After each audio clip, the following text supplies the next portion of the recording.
So John, you just made top 8. I did. How's it feel?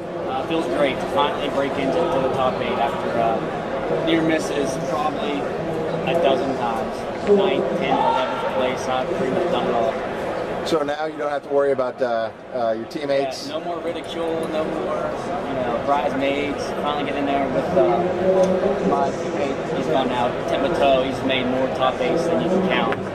And it's good to be there with him for tomorrow. So you made 7th place and Tim made 4th? Tim's 4th, yeah. Yeah, if I get a chance, we'll be talking with Tim a little bit later. But so your first deck was a solo paladin deck? I played a solo 4 paladin.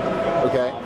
Basically, the whole gist of it is it's just you pretty much control the game. Make sure that they just can't do anything to beat you. It's very going to play against. It's just resource.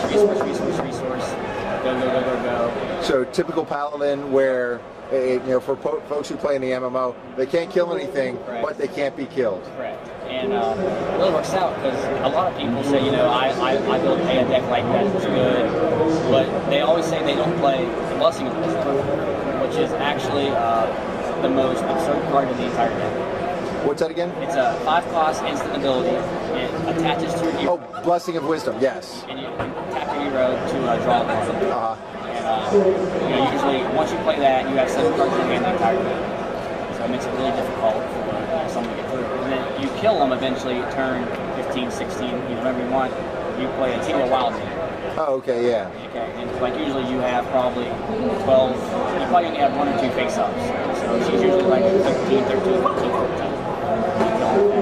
She just goes roar. Pretty much, yeah. Awesome.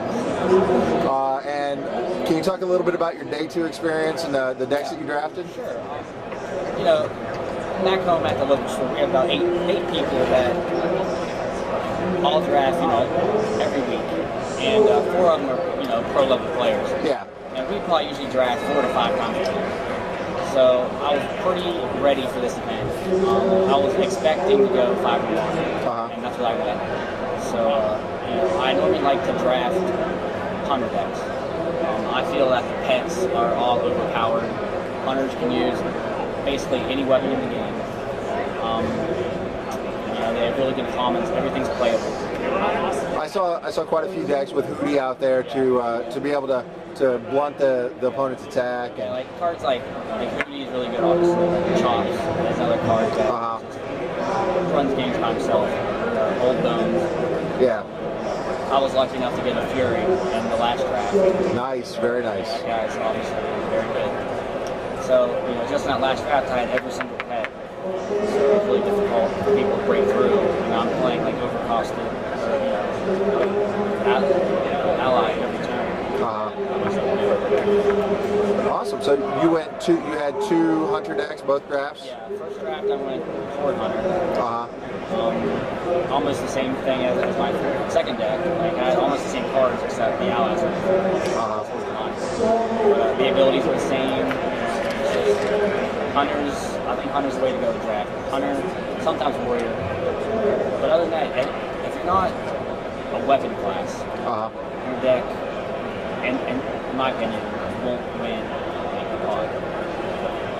Like, if someone would look through and see what won each pod, I can almost guarantee that it'll be like Hunter Warrior. Something that could beat down. Awesome. This is how it works out.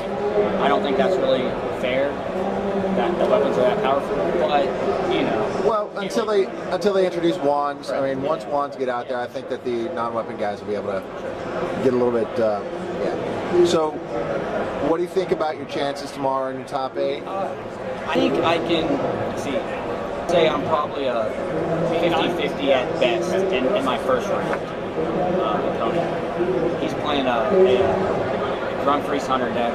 It's a control deck. Warcraft, could give me trouble, players. But I think I can beat him. And Sean Wayne, who's reporting He's to 50-50. I figure I can maybe judges area. make a match out of it at least. Okay. But after that, I think I might run into some trouble. So you're not just sandbagging us and trying to set low expectations. Set low expectations and come out and let everybody know. No.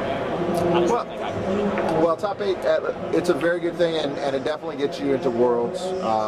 And maybe in Worlds, you'll be able to get the deck that once it gets to top 8, will be able to run through the table. Let's hope so. Excellent. Thank you very much for your time. Thank you.